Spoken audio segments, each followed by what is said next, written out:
วันนี้พัชชาจะพาพี่น้องมาทำกลีบพัดหรือกลีบเกล็ดนาคหลายๆคนยังทำไม่เป็นกลีบนี้นะคะพี่น้องคะ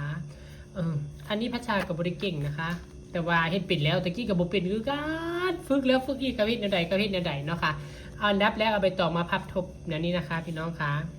อันนี้ช่วงปลายนะคะพัชชาจะใช้นิ้วชี้กับนิ้วกลางคีบค่ะนี่ค่ะคีบนิ้วโป้ดันค่ะคีบยกดันคีบยกดันคีบยกดันคีบแล้วก็ยกดันคีบยกดัน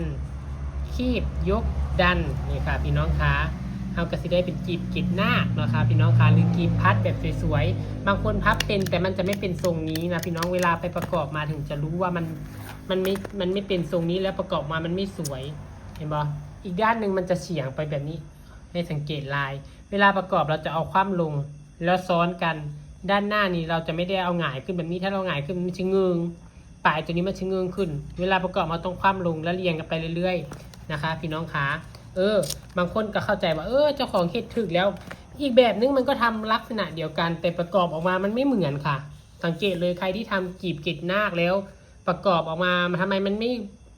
นบ่มูกภาษาบ้านเฮาก็ว่ามันบ่มูกใส่กับตู้โฟมนะมันบานออกเพราะว่าเฮาเฮ็ดบ่ถึกนะคะพี่น้องคะเนี่ยเป็นเทคนิคเล็กๆน้อยๆนะคะมื้อนี้เอามาฝากมาต้อนพี่น้องนะคะพี่น้องคะการที่ทำกีบเกล็ดนาคถูกนี่เวลาประกอบเนี่ยมันต้องมูกคำว่ามันมูกเนี่ยบอนี่เวลาเราไปประกอบเนี่ยมันต้องมูกเข้ากันกระตู้โฟมเลยนี่จ้ะมันจะงุ้มลงปลายมันจะงุ้มนิดนึงนะคะถ้าปลายมันแบนออกสแลดขึ้นอย่างนี้นะบ่ได้ค่ะเราต้องคว่ำพลิกมาอีกด้านหนึ่งแล้วปลายมันจะงุ้มลงและลายเส้นนี่มันจะเฉียงเชื่อมันอย่างนี้นะพี่น้องจ้ะ